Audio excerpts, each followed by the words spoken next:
Today's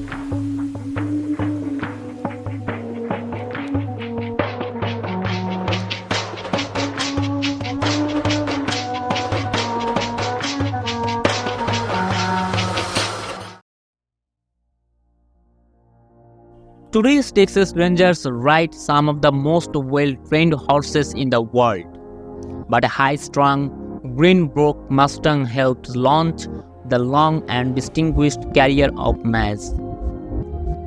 George Irat, in his memoirs, Irat described his earliest days as a ranger private in 1835 and his first engagement with American Indians in north-central Texas. I was riding a young horse which had been caught a colt from the Mustangs that was fiery. When the water came to charge, it darted forward ahead of all the rest, and I found myself alone in the advance. Next came McFall, who was also on a wild horse, too eager for the fray. The officer shouted to us to come back into line, but our efforts to obey were in vain. Our steeds had determined to give us a reputation for bravery which we did not deserve. Irat and the company of the man that battle weren't the first Rangers, however, to mount up to protect Texas settlers. The first Texas frontier defenders actually organized in 1823 when colonizer Stephen F. Austin called for a group of adventurous men to act as rangers for the common defense of his Mexican land grant settlement. These ranging men, as they were known in the early years, ventured out horseback to find and confront danger wherever it existed. From the settlers' perspective, that danger existed practically everywhere in Texas. Murderers, outlaws, desperados, thieves, and dangerous fugitives were constant threats as Texas progressed from Austin's Mexican colony to an independent republic, to a U.S. state, to part of the Confederacy, and finally back to a U.S. state. Through it all, the Texas Rangers built a solid reputation for establishing order out of chaos.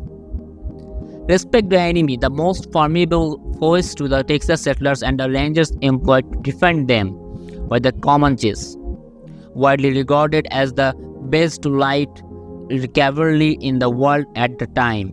The Comanches were forced to be reckoned with by the Rangers throughout much of the 19th century. Stealthy warriors learned to ride towards the enemy by moonlight. In battle at a full gallop, they shot at their adversaries with deadly arrows and outmaneuvered any horseman who dared to pursue them. Early frontiersmen traveled on foot or rode to the battle and dismounted before shooting at their enemies. Frontier rifles were deadly, but in the time it took a man to dismount and reload its cumbersome single-shot firearm. A Comanche covered 300 yards horseback and launched at least a dozen arrows. Ironically, Texas Rangers adopted their fighting strategies from the Comanche style. Rangers learned to charge hard into battle, taking an aggressive forward approach rather than maintaining defensive posture, then became stationary targets like their fellow countrymen. Before long, the Texas Rangers outfitted themselves with the forest horses they could afford and rode full out at the Comanches, with as many weapons as they could carry. The multitude of weaponry, however, proved cumbersome on horseback until the invention of Samuel Colt's handgun revolver in the 1830s. Although the U.S. Army had originally turned down Colt's invention, the Republic of Texas purchased 180.36 caliber Whistler model revolvers in 1839. Stories vary on how they got in the hands of Ranger Captain John Coffey, Jack Hayes, but one account states that he discovered them in a warehouse near present-day Waco in 1844 and was determined to use them. However, was procured them, it's known that he took the guns to his company of nearly 50 round Rangers in San Antonio, where every day for 2 solid weeks he made them aim, fire, and reload the weapons from horseback. About 15 of these Rangers put the guns to the test in the summer of 1844 during a skirmish with an estimated 70 Comanches near the Pedernals River outside of Austin. Although greatly outnumbered, the Rangers killed or wounded nearly half of Comanche warriors with their new revolvers and set the rest into retreat. Among those in the battle along the Pedernals were Ranger Sam Walker, who later worked with Colt to perfect the revolver, transforming it from an unreliable, difficult to reload 5-shot weapon into a quick-firing, easy-to-load 6-shooter. In the process, the Rangers revolutionized frontier defense and began forging their reputations as men of superior horsemen and firepower. Rangers certainly expected a lot from their horses. Their mounts weren't always the most admired of the Southwest.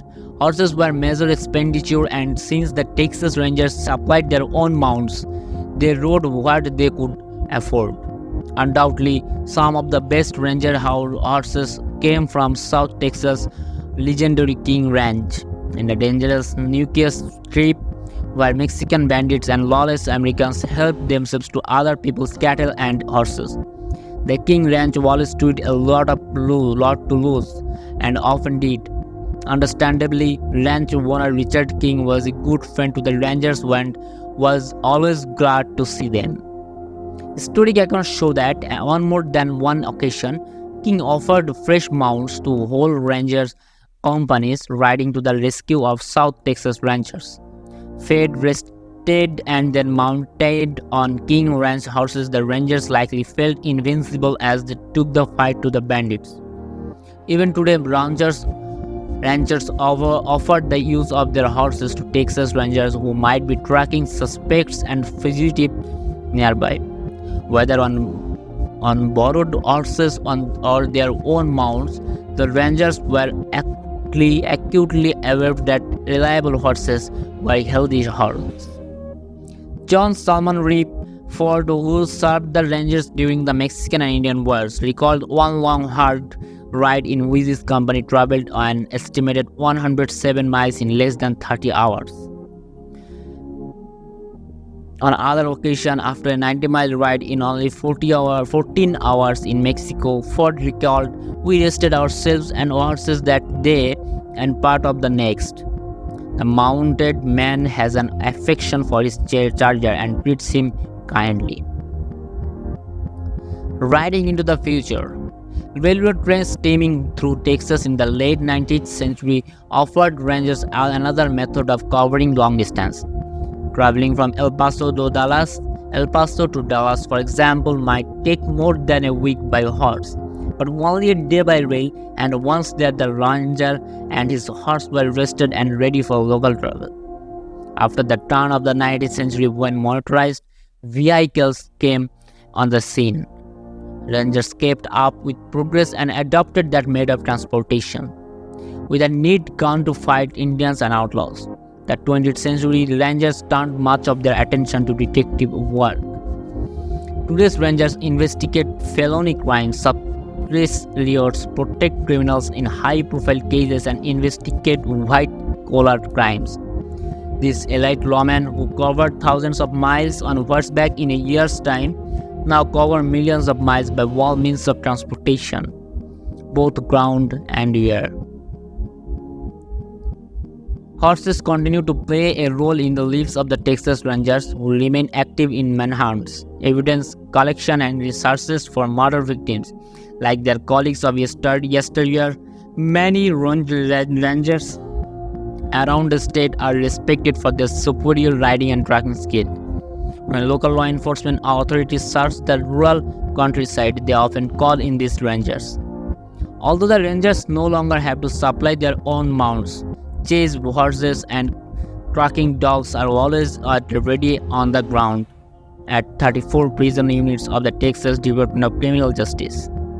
These horses are especially trained for manhunts and work in combination with tracking dogs. At times, when Rangers search for evidence, they even opt to use their own horses. Although the horse's role has greatly diminished during the second half of the Rangers' 182-year existence, the Texas Lawmen continue to respect the horses that have become such an important part of their story. There will always be a place for the horse with the Texas Rangers, say 10-year veteran Ranger Calvin Cox. In situation whether you need them, there is still nothing better.